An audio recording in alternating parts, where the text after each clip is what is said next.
depuis historiquement une régie, puisque l'avantage de la ville de Besançon, c'est qu'elle n'a jamais quitté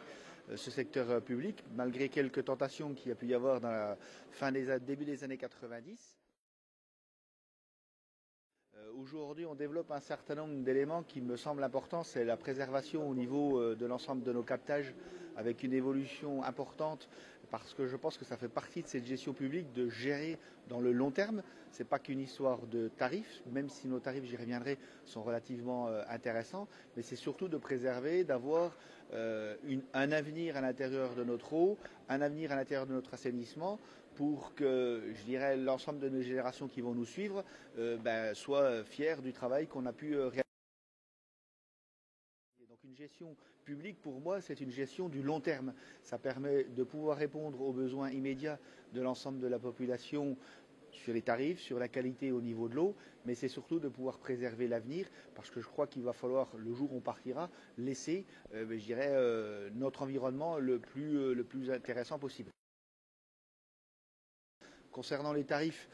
aujourd'hui la ville de Besançon, sur son eau et son assainissement, arrive pratiquement à avoir les tarifs les plus bas au niveau de la France, parce que justement il y a une gestion de long terme qui a permis de pouvoir arriver à des tarifs aussi bas que ça aujourd'hui, ce qui nous amène aujourd'hui à être en dessous des 3% que peut prévoir la future loi, qu'on espère être votée un jour, puisque nous, l'ensemble des usagers de la ville de Besançon, sont en dessous de ces 3%. Ça veut dire que le tarif social, il correspond à l'ensemble de la population.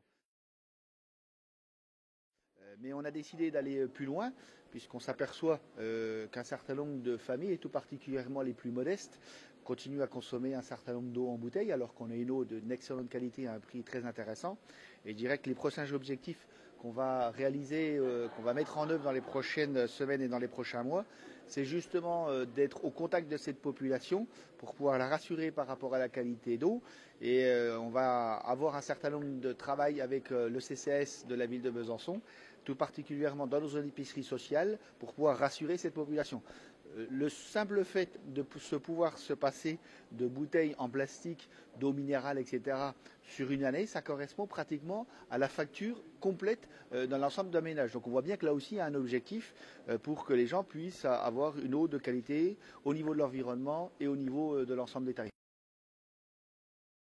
Objectifs de la ville de Besançon. Donc nous portons avec une grande fierté cette gestion publique et on cherche aussi à l'étendre à d'autres secteurs parce que la gestion publique de l'eau et de l'assainissement sur la ville de Besançon, elle sert de référence à d'autres collectivités ou à notre collectivité sur, d'autres domaines, les déchets, le traitement des déchets sur un certain nombre de syndicats. Donc ça veut dire que c'est un exemple pour cette gestion publique d'une façon générale.